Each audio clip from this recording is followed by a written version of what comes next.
Olá, meus irmãos, bem-vindos ao canal Ministério Palavra do Senhor. Vamos dar continuidade ao estudo da Bíblia, Salmos, hoje 13, 14, 15 e 16.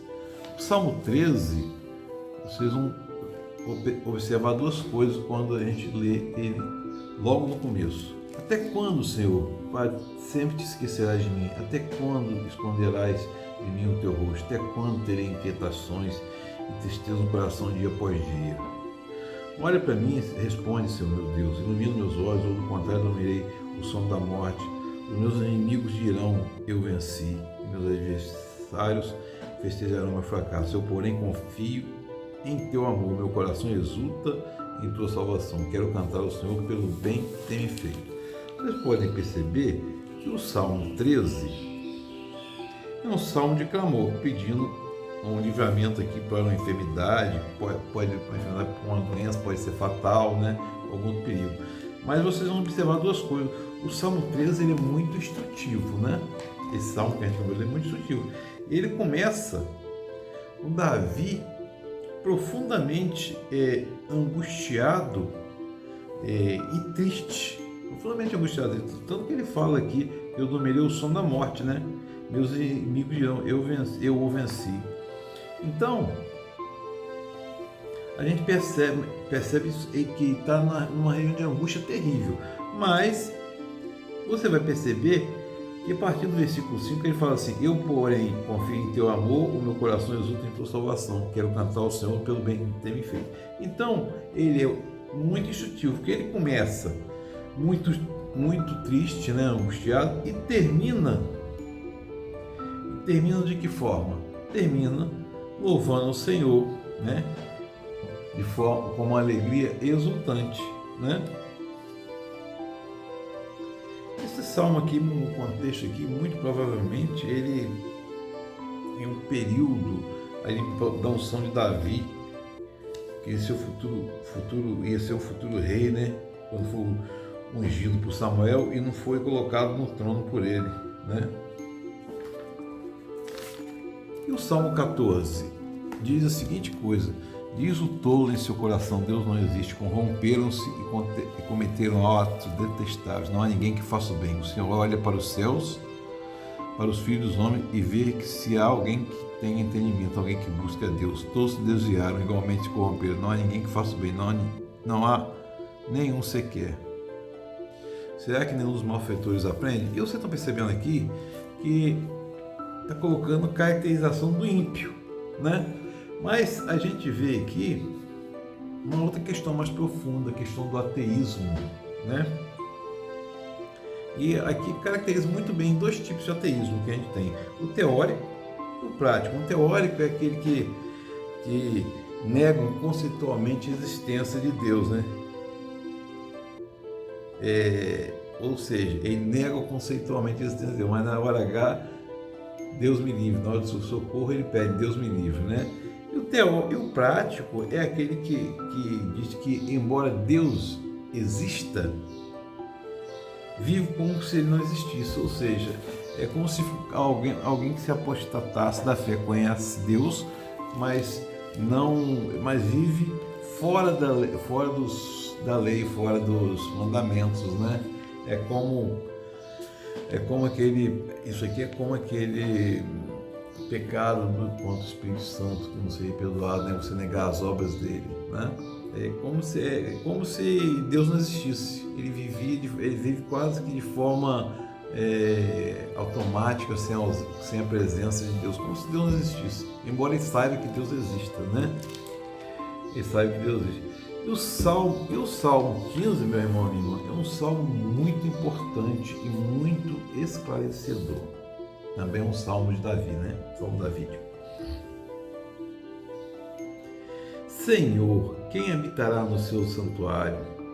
Quem poderá morar no teu santo monte? Aquele que é íntegro em sua conduta e pratica o que é justo, que de coração fala a verdade, não usa a língua para difamar, que não faz nenhum mal ao seu semelhante, nem lança calúnia contra o seu próximo. Que rejeita quem merece desprezo, mas honra quem os temem ao Senhor, aos que temem ao Senhor, que mantém sua palavra, mesmo quando sai prejudicado, que não empresta o seu dinheiro visando lucro, nem aceita suborno contra o inocente. Quem assim procede nunca será abalado. Que salmo glorioso, que salmo maravilhoso, né, meu irmão? A gente vê aqui, e a pergunta é, do que Davi está falando aqui? Davi está falando aqui, o cumprimento da lei, está falando de ter acesso a Deus, né? Se não como sacerdote, né? Mas como morador da casa de Deus, como hóspede da casa do Senhor. E aí, então a gente está falando aqui de adorador, né? Enquanto o Salmo passado, o 14, lá na descrição do ímpio, né? Esse salmo aqui é uma descrição clássica, né? Do homem piedoso, do homem adorador, né?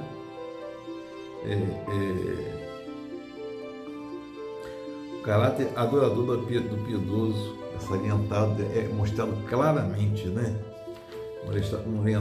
Mostrado claramente. E aí a pergunta que vem, quem pode habitar no tabernáculo de Deus?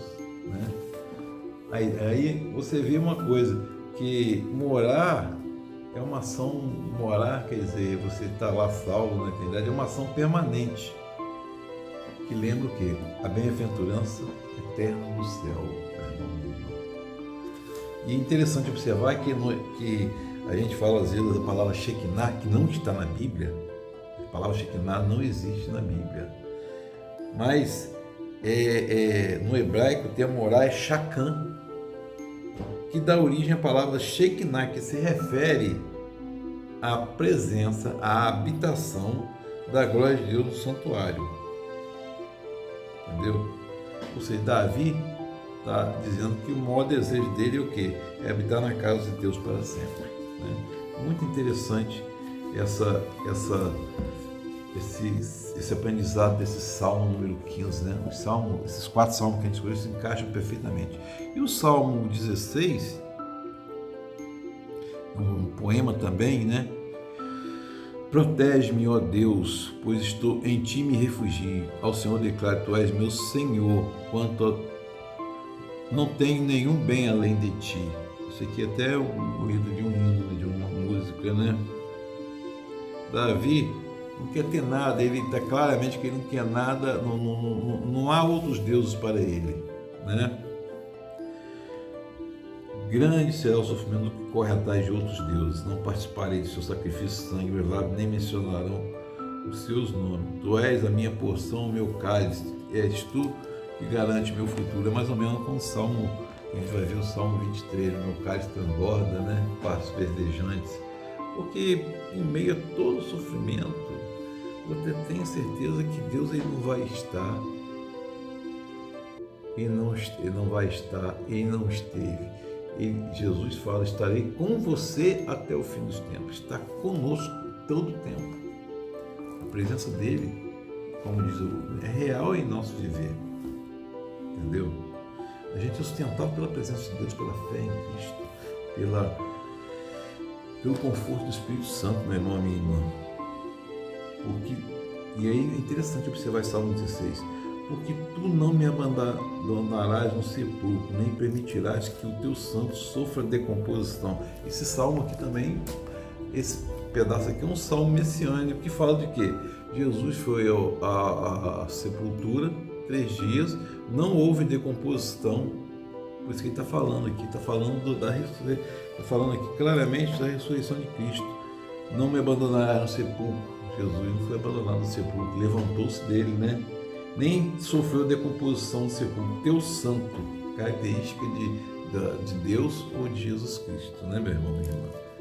Que a gente tem entendimento sempre para ouvir as mensagens, o contexto da palavra. Que o Espírito Santo, Deus nos abençoe, nos conforte e nos confronte sempre. Glória a Deus.